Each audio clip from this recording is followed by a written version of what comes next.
lang sabihin, pati mapakali na hindi makatingin. Sana'y huwag mo na tong palipasin at subukan utasin sa mga sinabi mong na ibang nararapat sa akin, na tunay kong mamahalin.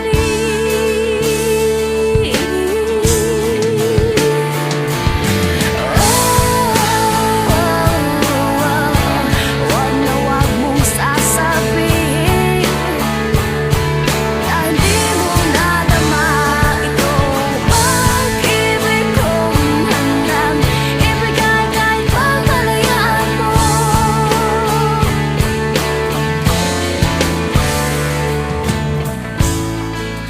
Man ang naakala na ako'y isang bituin na walang sasambahin, di ko man ito ipakita, abot langit ang daing sa mga sinabi mong na